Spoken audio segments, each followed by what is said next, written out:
Welcome back to another episode of the Startup Junkies podcast. My name is Matthew Ward, and I am a consultant on the Startup Junkie team. Before we begin, make sure to like, subscribe, and share with your friends the gospel of the Startup Junkies podcast. Today, I am joined by my co-hosts, Jeff Amrine and Grace Gill. How are y'all doing? Doing good. Yep, doing good. It's another day of living the life of bourbon and bad habits. We must be related. and today we have a guest who is no stranger. Deric is the founder of Wicked Bold Chocolate, which is a company that makes small batch handmade vegan chocolate using organic and ethically sourced cacao from Belize. The chocolate they make is healthy and delicious, being made with only 3 ingredients. Deric, thanks for coming on. Absolutely. Thanks for letting me trick in you guys to having me back on. And that was a great spiel on Wicked Bold. It's almost like I gave that to you to say. And That's Deric, the only scripted thing we'll do today. I'll guarantee you that. Deric, it's been about a year and a half now, and you're working at Axiom now, TikTok consultant. You're expanding out Wicked Bold Chocolate, also an author. Just give us the update and the rundown of what's going on in Deric's life right now.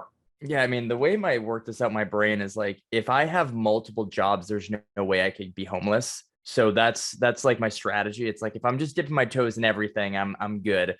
But yeah, man, it's been a really cool year and a half. The last time we talked, I don't even think I'd opened up our new facility yet. We were still kind of like making it in this small little cafe, but things are definitely moving in the right direction, man. We found a really good home on TikTok. Do really well going live on there to get the brand out there. About a year ago, we opened our doors to our own facility, Wicked Bold Vegan Kitchen, where we do a little bit of restaurant stuff, some wraps and sandwiches, but really it's the home base for our production, which is paid off in dividends, man, because we just got picked up by Whole Foods because we have our own facility. We're moving, man. We're cooking. We're going to the moon.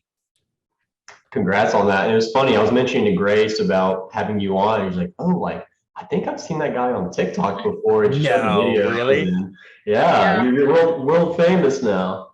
I'm trying, man. I did last year. What kind of sparked the whole the chocolate with TikTok is I kind of have 2 different lives with TikTok, like real lives. So back in April of last year, I posted a video. I think it must have been after we did this podcast, but posted a video of me returning a car to Enterprise. And it became this thing of its own. It got like 25 million views just on TikTok. There were like newspapers writing about us. My sister called me from Arkansas. She was like, yo, you were just on the radio. Like they were playing my TikTok on the radio. It was wild, man. And that kind of set me up to kind of fall back in love with creating content. I had gone a few years without being funny at all, not in real life, but like just I was so busy and so worked up at like full-time jobs that I kind of let the humor side of me kind of go by the wayside. And I used that to pick myself back up. And now, I mean, I've been posting religiously on TikTok the last year. We've got a little over 250,000 followers now. And just recently, probably like 4 months ago, I started kind of giving people a peek behind the curtains to how we make our chocolate. And I go live on TikTok and we get no less than 80,000 live viewers every time I make chocolate. So something I used to just do like privately by myself, kind of like, is now the huge source of brand exposure and sales, which is really, really cool. But then my TikTok videos are all about my life, being a dad, being a husband, being an entrepreneur. I just kind of find like the light side of things. What's the key? What's the key to get that kind of following and that kind of interest on TikTok? You've obviously got some magic going on that. How do you do it? Yeah. The journey for me started with, I mean, you asked if I have the key. The key is very public information. It's just consistency. Now, of course, you have to sprinkle that with like, you can't be like a tool bag. You got to have like something to say, some sort of personality that people can relate to. But TikTok is really unique because it's all about authenticity. It's not, I see a lot of brands try to duplicate what they do on Instagram on TikTok. And it's just like an advertisement. It's like, dude, people pay to skip on Netflix. They can't wait for the 5 seconds to skip on YouTube. And now you're going on TikTok and giving them the shit that they don't want to see. They don't want to see an advertisement. So I take our Bold Fam TikTok account and treat it like I'm the man behind the business. And it's not even a brand account. I talk about Wicked Bold every now and then. It's the lives that get it for me. But what got me to the point that I'm at today is just like, I started doing what I liked to do. And it's really tearing because like when I posted when that enterprise video popped off, I had this really like come to Jesus moment where it's like, all right, what am I going to do next? Like I was 32 years old. Like I'm not going to go to other stores and answer phones and be that guy. It's like, that's not what I'm going to do. And there was this moment where it's like, I'm just going to keep doing what I like to do. And it's just been this road of kind of collecting a tribe of people that like me for me, not worrying about what am I going to do for them. And now, a year later, I've found the ability to kind of niche down a bit. Like I found my home on Dad Talk is what they call it on TikTok. When you find like your niche is like it's word talk. So I don't know how I've done this, man, but I've got like 80% of my followers are women and they're like moms. So I just post content about being a dad and, people relate to it. And then, they buy my chocolate when they find out that I'm a chocolate company. That's cool. Authenticity is never a bad way to go. That's for sure. Yeah, well, people can read through it, like they know when you're talking about something that you care about or you're really closely related to. And I have a buddy of mine who produces fantastic real estate content. Like he's super funny, but he spends days editing and making it this perfect video. And I'm getting, I can't even think of the last time I spent more than 10 minutes on a video. I record it. I do some maybe some light editing. Like at the end, I'll cut the end and I post it. And it's like, it's a platform where you have real conversations with people. It's not about polished up. It's not about putting the filters on. It's like, who is Deric? Who's Jeff? Who's Grace? Who's Matt? And like, that's who find you and get to know you and love you. So then kind of on that, would you recommend like all businesses to kind of go into that type of marketing and that type of content creation? Or is there like a certain type of business that you think is more successful marketing that way? No, this TikTok definitely favors brands like mine, like bootstrapping small companies, because I can afford, I don't have an HR department that has to clear my videos or a creative team that says, oh, that's not in the image of the brand. Like this far, the playing field is definitely not level for a big brand to come on. First of all, they don't have the following of like, who the hell's Deric from Frito-Lay? Like no one really, first of all, the dude's probably 70 years old and not very interesting at all. But he's also, like an MBA graduate who's done nothing but work at McKinsey his whole life. Like he's not the person that's going to be in front of a camera. It's this like millennial small business. Like people love seeing people succeed at the core of, who they are. So for small brands that don't already have, like their brand strategy or their social media strategy, I would highly recommend show people what you're like. You always hear the saying like friends buy from friends or people buy from people they like. And that's the approach I take on TikTok. I look at it like I'm building this huge platform of friends. And when my friends find out that I have a chocolate company, as long as they like chocolate, they're going to buy my chocolate. Yeah. So like these lives, it's such a cool, and I'm still learning, but it's such a cool life cycle with these customers because they're not buying my chocolate for the first time because they saw an intriguing ad on Instagram. They came to a live and like they're getting to know me. They're asking me questions. They're learning about my family, what Bold stands for, and then they buy our chocolate. So I think they're much more likely to become like a loyal follower and buyer of our chocolate versus, oh, that was good chocolate. Well, what the hell was it called again? That's definitely an interesting approach to content creation. Like very cool. It's not for everyone, right? But it's for me. Yeah. I do have to ask you a question about something completely unrelated, but that I found pretty funny. Have you watched the recent Sam Adams commercials? With the cousin or the buddy from Boston? I have not. I know that's like total corporate shtick and the guy's probably not authentic, but I loved it. It was just hilarious. I lived up there for a year, and the guy they have is their character reminds me of a lot of people that I knew up there in a good way. I mean, Oh yeah, well, in the absence, so like the reason this works for me on TikTok is because I'm a poor bootstrapping brand owner. Like I have no choice but to be myself because I can't pay anyone else to be me. Right. You know, when you get into an innovative and cool company like Sam Adams, or, you know, think of like Squatch soaps or Purple Mattress, you know, their CEOs weren't right in front of the cameras, but they created these hilarious advertisements that people could connect to. So, I mean, it's, if you have the money, you can make the moments and the memories. If you don't have the money, you know, you got to be like wicked bold and create your own. Yeah, absolutely. And that's the stuff, the followers that are going to stay with you regardless of where you go as well, because you're not really selling them. Yeah, and it's this really cool. It's this, I'm learning a lot about just like me as a human this last year as well, where it's like, you know, I'm an entrepreneur. I love people liking me. I used to like hate if people didn't like me. It would like keep me up at night. Like, why doesn't Jeff like me? Like I would give you my energy. Like one of billions of people, you would get my energy if I felt like you didn't like something that I did. And through this content creation and, you know, like writing a book and just like being in this moment, I'm starting to kind of like let those reins go a little bit and find like my mission this year. Like my wife actually, I don't think I have one around here.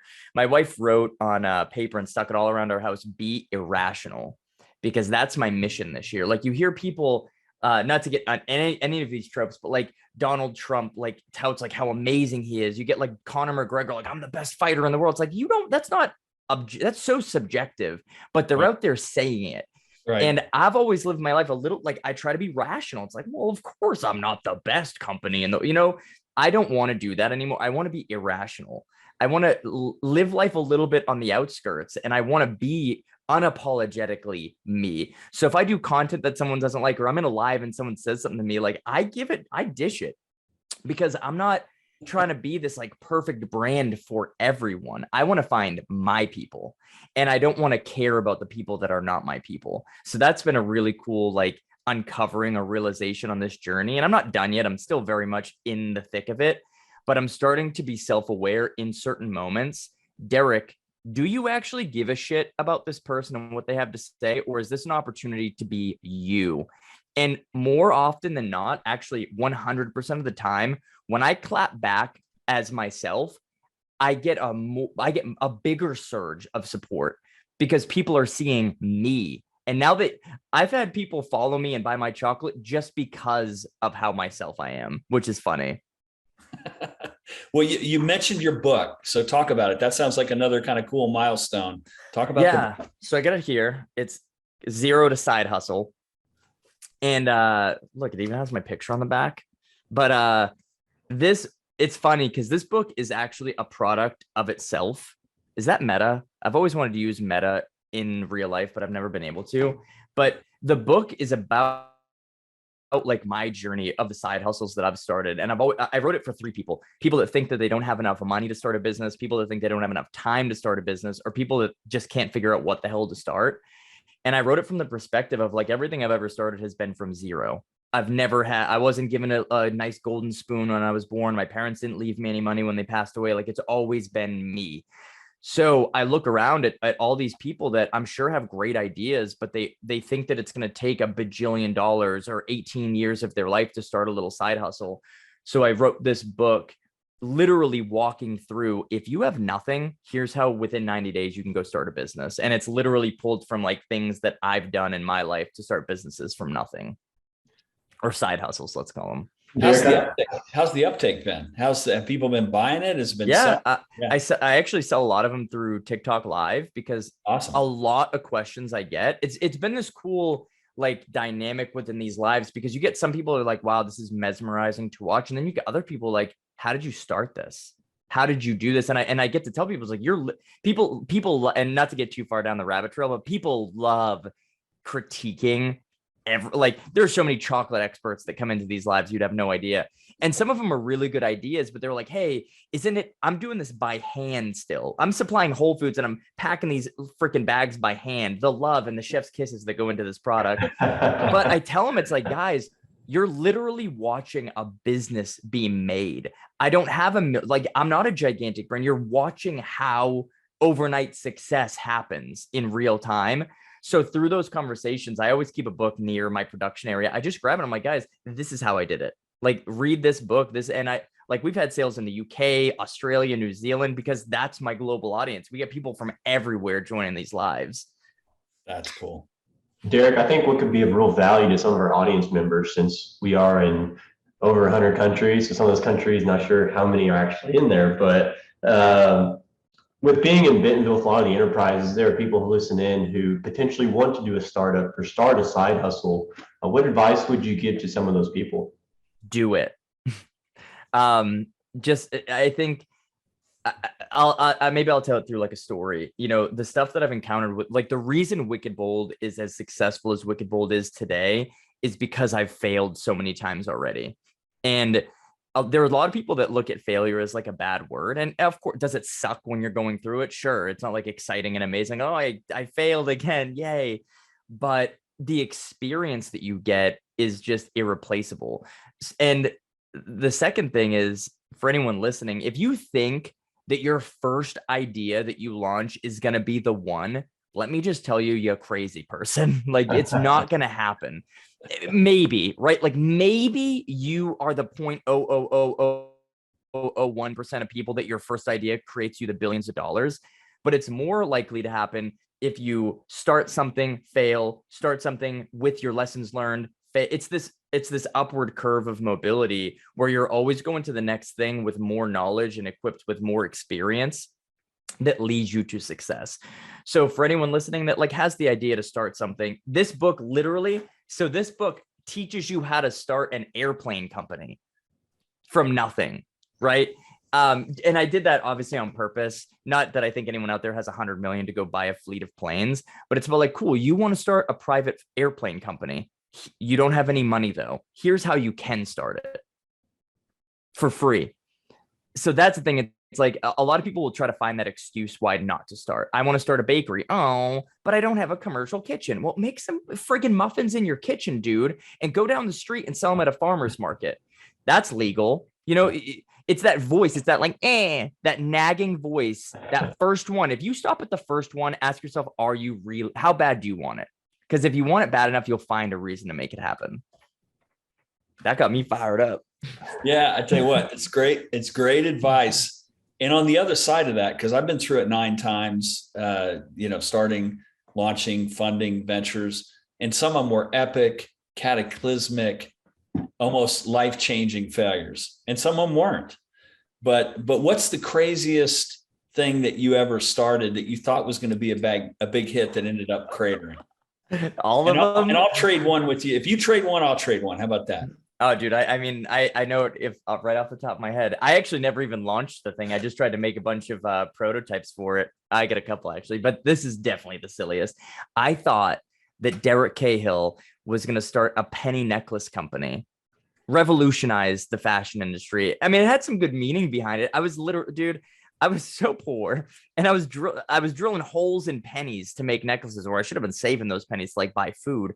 But I made probably like 20 or 30 of these penny necklaces because I thought like, oh wow, there's gonna be such meaning behind this. Like, you find a penny, make a wish, give it to someone else, and I was like, this is the stupidest idea I've ever done in my entire life. But it's also like me. If I have an idea, I'm gonna go try to make it happen. And this was just one of those early. I was probably 24, 23. So we're talking 10 years. No, more than that. No, about 10 years. It was about 10 years ago that Deric was sitting in the Florida sun drilling holes in pennies, and I never launched it. But it's that point that I made earlier. It's like, start. And if I never started that, I would have never started Wicked Bold, because I would have found a reason to not start it. But I don't think if you can trump penny necklaces, make it happen, Jeff. I don't know. I mean, and this one probably won't be as good, but it ended kind of the same way, it sounds like. So I the very first course on entrepreneurship that I took was actually in a graduate program. And I was a military guy. I had no idea about any of this stuff. I was looking for that thing. And so I did this project. I said, well, and it happened to be in Boston at the time when I did this project, and I launched it in Maryland. But I said, what's missing from the market in terms of home delivery and consumer entertainment? And I thought, I know what I'll do. We'll do a costume balloon delivery business. That's got to be huge. And I said, and I'm so creative, I'll come up with a great name. We called it Phony, spelled Phoney, balloonies. Rather than phony baloney, phony balloonies. Awful name, crappy marketing. And the only thing that was worse than the concept was the shitty execution.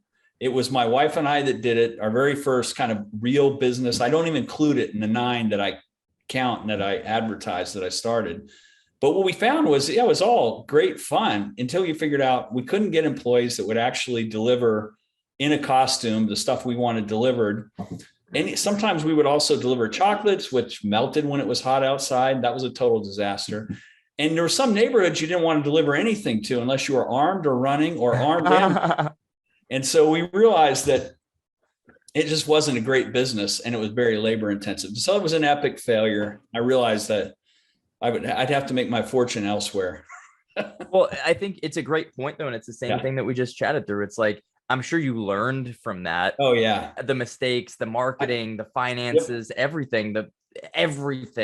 And it's just, you can't learn it in books or from listening to podcasts. You can only learn it through the immense pain it causes by learning the lesson. That's the only way to learn it. The Arkansas Inc. podcast provides an in-depth look at the latest industry trends in Arkansas from decision makers, business leaders, and executives. The Arkansas Inc. podcast has focused on a range of business and economic development topics, including small business and entrepreneurship, international business, fintech, workforce development, and community development. Each episode, which are about 30 minutes long, features business leaders and subject matter experts in conversation with knowledgeable members of the AEDC team. Recent guests have included Governor Asa Hutchinson, UAMS Chancellor Dr. Cam Patterson, Conductor Managing Director Dr. Jeff Standridge, and representatives from companies including Amazon, Walmart, IBM, Ozark Integrated Circuits, and more. The goal of the podcast is to help provide more information about Arkansas and its strong business environment to help business owners and executives make the decision to move to or expand in Arkansas. The Arkansas Inc. podcast is available on Apple Podcasts, Spotify, Stitcher, and other podcast apps. Just search for Arkansas Inc.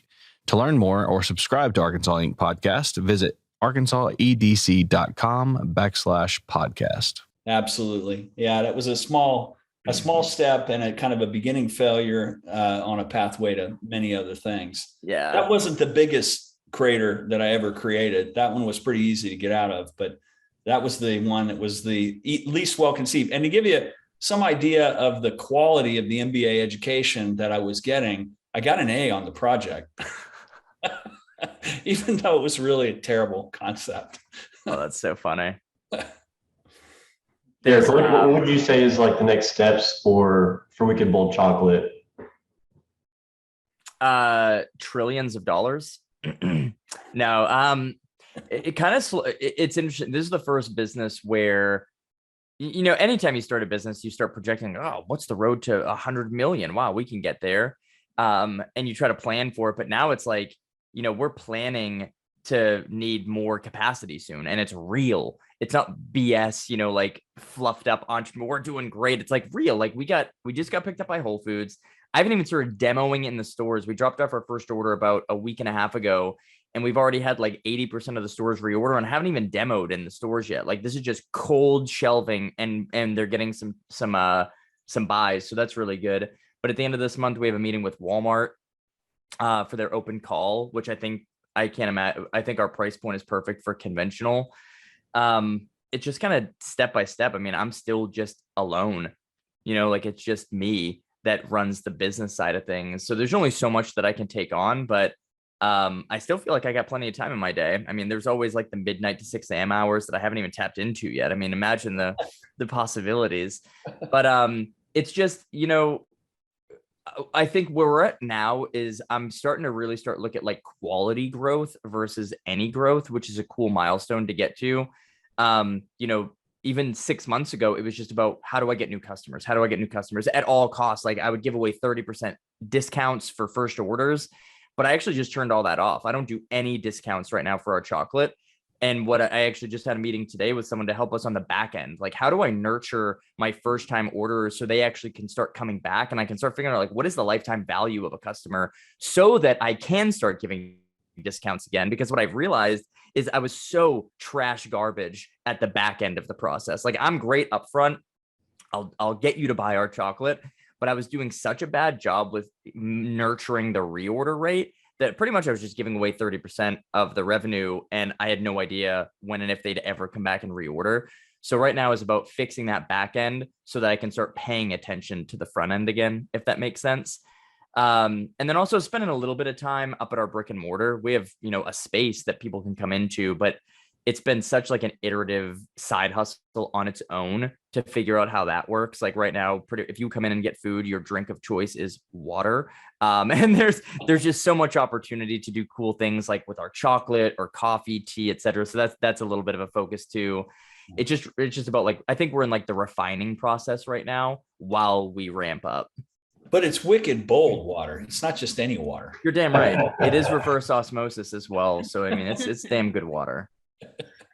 Deric, you mentioned the price point with Walmart. With inflation being at a 4-decade high, supply chain problems, how are you managing through all of that volatility right now? I just pretend it doesn't exist.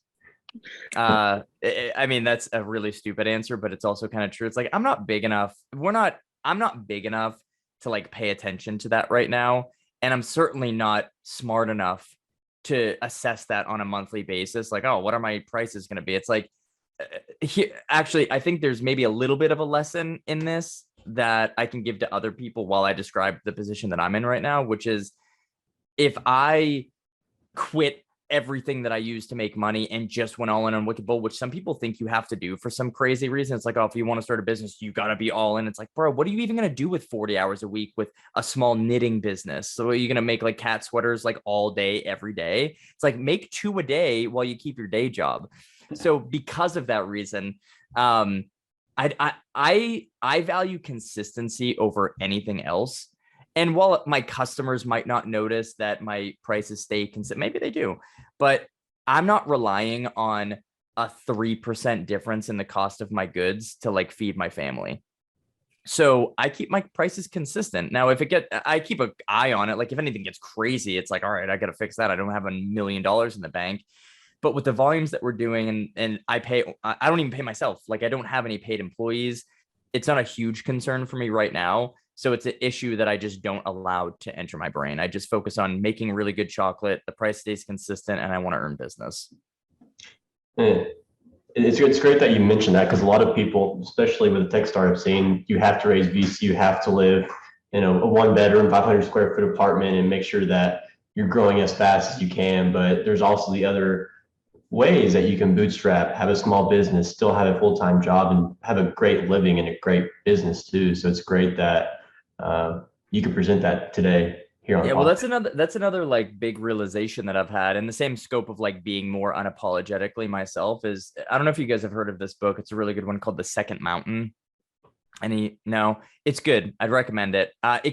So for me personally, it gets a little spiritual towards the end of it. And like, that's not my shtick, but I still read it and it was a good book. But the theory is the first mountain, it talks about like life. You have 2 mountains that you're going to experience and hopefully summit. The first is like accumulation of wealth, kind of like your quest for greatness, so to speak, like the house, the car, the bank account, everything that you want.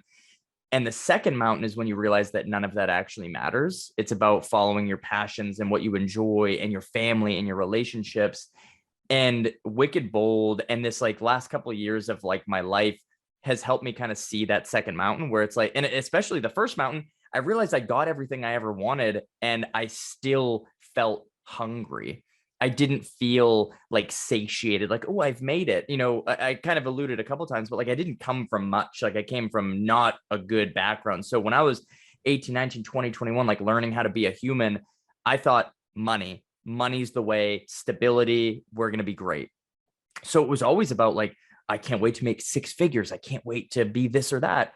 And then, I found myself at this company called Gartner, tech advisory firm, making, in 2019, my W-2 was over 200,000.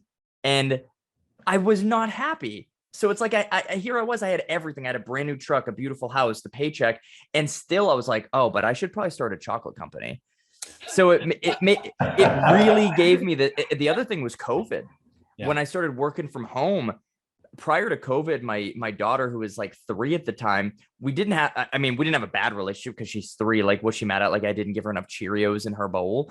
But we weren't very close. But when I started working from home, she is like my best little friend now. Like, she loves me. I can't leave without a 7-minute hug. I can't leave without cuddles. She wants me to sleep in her bed at night. Like, we've grown this such tight relationship. And it was when I took a step away from work. So right now, when I think about Wicked Bold, like when I'm doing my financial projections, I'm not saying, oh, wow, when can Wicked Bold pay me $250,000 a year? I'm like, hey, when can Wicked Bold pay me like 40 grand a year so I can quit all the other things that I do and just live this simple little life where I build the friggin' giganticest, awesomest chocolate company in the world. And it's been such a cool realization for me because it's helped me graduate from thinking it's about the money to it's actually about the mission. Yeah. The journey, the process is where it all is. It's a great story, and it's the value of the time and how you spend your time, and you realize that none of us are getting out of this alive. You better enjoy it. But the one thing you said, which I think is really interesting, and I want to follow up, is right now you've got this portfolio of activities that you seem to really enjoy. You're doing the TikTok stuff, and you've written the book, and you've got the chocolate company. I'm a little bit of a shiny object guy. I like to be involved in a portfolio of things. That's how I've spent the last 15 years, because betting on one horse, I either figured out a way to blow things up or to get fired, particularly in a big company. And with a portfolio of things, you've got outlets for all that creative energy. You mentioned there, you said, I want to figure out at some point how to make this simple life, the chocolate company, into my one thing. I don't think you're going to be satisfied. Oh, never in a million years. Okay. I'm working on a TV pilot right now for an animated series. Like, there you go. So okay. when I say those kind of interesting projects going. Oh yeah. Okay. When I'm saying when I'm talking about focusing on one thing, I'm just talking about I don't want to within the next 12 months, let's say, and I'm being very generous with timing there because I'd like it to be tomorrow. I just don't want to rely on anyone else to give me a paycheck. Yeah. So whether that's the animated pilot or my book or TikTok, I want whatever my own collective things are, is like, that's what I want to do, what I want to do. I don't want to do anything else ever for the rest of my life other than what Deric, James, Cahill, Reginald III, I made up those last 2 pieces of my name, want to do. So as Wicked Bold grows, though, how do you plan on kind of keeping that really authentic core and the mission that you've built around Wicked Bold? How do you keep that, or what's your plan to really keep that going? Just one person at a time. One person at a time. I have found myself recently getting a little bit in my head about that, of like, all right, Deric, like at some point you're going to have a team, you're going to have like a culture of Wicked Bold, and like, are you going to still have fun? So, but the cool thing is, like, that's completely up to me. Like, who's going to tell me not to have fun? I could go to work in a clown suit. What are they going to say? Like, Deric, the CEO of the company, can't wear a clown suit to work? It's like, I make the policies. If that's not in the HR book, add it. Wear what you want to work. But it is a little bit stressful because, like, I've built teams before. When in sales, I've done consulting, and obviously was in sales leadership. Like, I built cultures and teams, and I always did an okay job, but it was never like my thing. It was always like on the back of whatever already existed. So it is a little bit, I don't know if stressful is the right word, but warrants a lot of thought on my part with like, how are you going to do it for your own company? And I've got a little bit of a taste of it already. When we opened up the kitchen, we staffed it with servers, and we had a bartender. As they went to college, I didn't rehire them. Now it's just me that runs the restaurant too. But I was very in my own head because I felt like, what is the culture of Wicked Bold? And I was right. Like, there wasn't one necessarily. There wasn't anything defined and prescribed. But I think the fact that I think about it and worry about it tells me that when we are ready to start hiring people, we'll be in good shape. Or I'll be a huge asshole. I don't know. One of the two is. Really, only 2 alternatives, right? It's going to be great or horrible. I don't know if there's a middle ground, but no, I think I feel like everything that I do right now with my time is in perfect alignment with who I want to be. So even the sales job that I have during the day, I still bring me to that job. I'm not faking it for anyone, which is really, really cool. And I think to your point, Grace, when and if the time comes to build the company, I'm on my track to like my best life. Like I told my wife yesterday, I want to start speaking in current day versus future day. Cause I always tell my wife like, wow, we're doing it. We're doing it. We're going to make it. And I want to start talking about like, we're here, we're making it, like we're making this happen. So as I start hiring people and I'm on this adjacent journey of like being unapologetically and authentically myself, I think it's all going to find like perfect alignment on the railroad tracks. So it's going to happen when it needs to happen.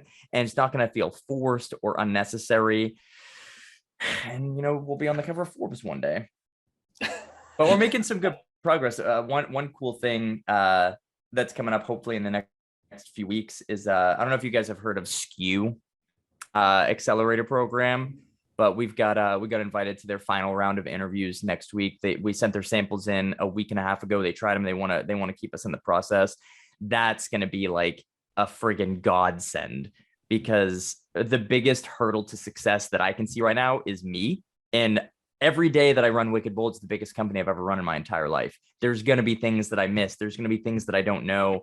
And I'm not one of the, these like tech founders, bro, that like needs to be right all the time. Like I'm extremely aware that I'm not the smartest dude in the world. I think I got a ton of passion for what I do with Wicked Bold, but there have been people that have done this 1,000 different times in 1,000 different ways. And I don't want to reinvent wheels. I want to buy the wheels and put them on my business with a little bit of like some maybe glitter on them to give the bold touch.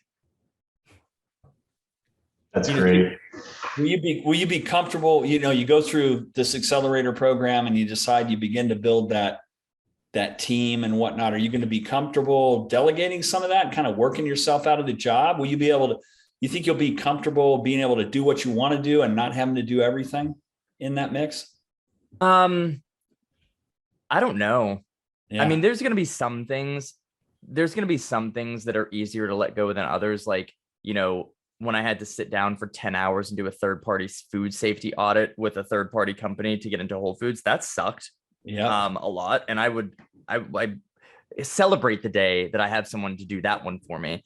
But, things like product development or marketing and using the message, sitting where I sit right now feels like it's going to be really hard to let go. But I also have to remember there's a lot of time in between now and then. And it's not like tomorrow someone's gonna be like, give me the reins. Don't ever talk to me again. Right. But yeah, man, right now it's like my baby, like everything is important to me. And, but I'm also excited to start letting go a little bit, but also stress at the same time, like, cause what does my job at Wicked Bold look like when I don't have to do everything? But I think one thing I have to remember is like, it looks like whatever the hell I want it to look like. Exactly. I could be the chief celebration officer and hire a consultant to help me with the executive stuff. I can do whatever I want to do.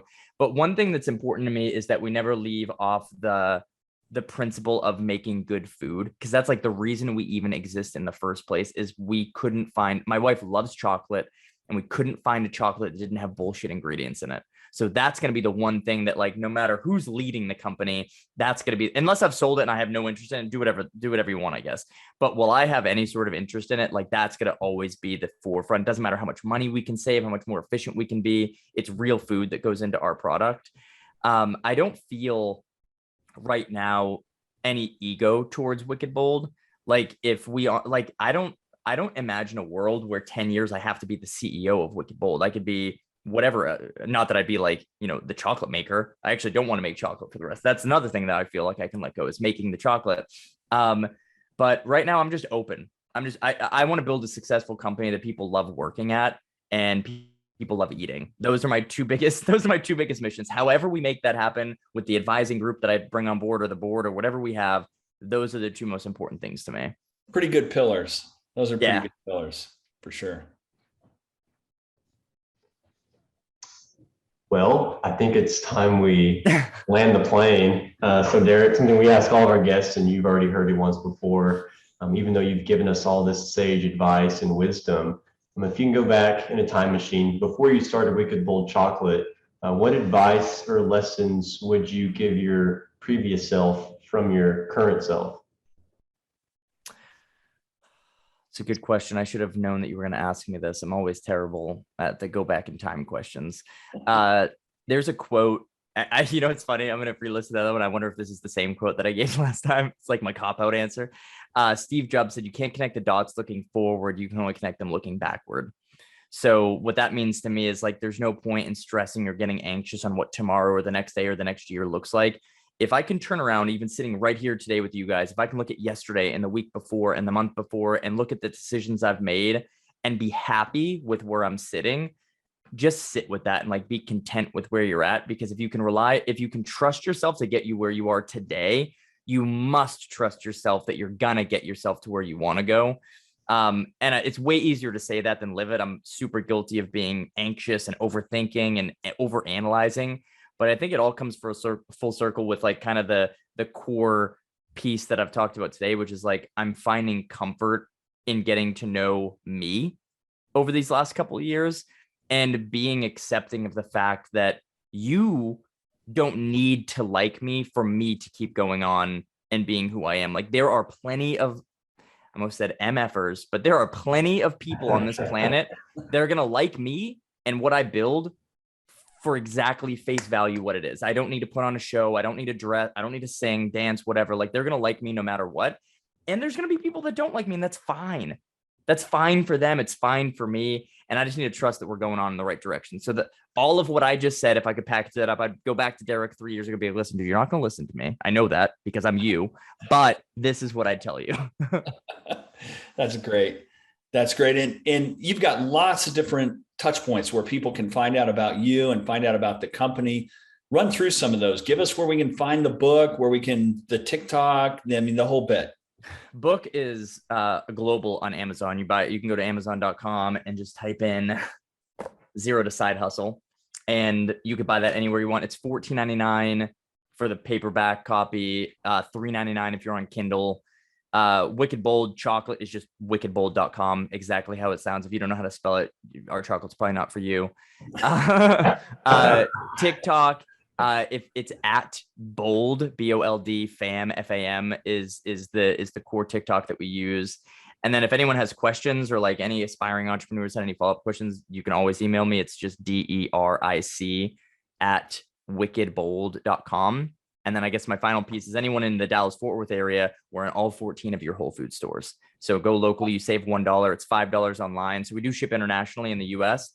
We're actually in the UK now too. You can get to that link from our website. But if you're in DFW, you can get us picked up locally at any Whole Foods in DFW. Thanks for coming on. It's great getting an update, and it's your passion is inspiring, and I know that everybody will be enthusiastic about the side hustle and about just doing it. So thanks so much for coming on. Yeah, absolutely. I love chatting with you guys. So I'm glad that you guys wanted to have me back too. You bet. Take it but easy. If you didn't, I'd be like, that's fine. They don't have to like me. They don't have to like me.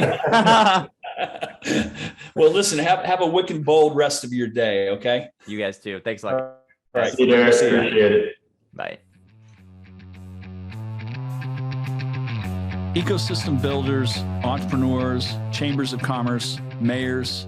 If you're interested in taking your economic future into your own hands, we've got a book that can help you. Creating Startup Junkies, Building Sustainable Venture Ecosystems in Unexpected Places is the guide. It's a little bit inspiration. It's a little bit toolkit. What it will allow you to do is take your economic future into your own hands and build a sustainable small business, innovation, and entrepreneurial ecosystem in your backyard. If you'd like to hear more, check out creatingstartupjunkies.com. The Startup Junkie podcast reaches over 100 countries and has had over 100,000 downloads. If you're interested in reaching some of the most motivated and engaged innovators and entrepreneurs on a worldwide basis, give us a shout.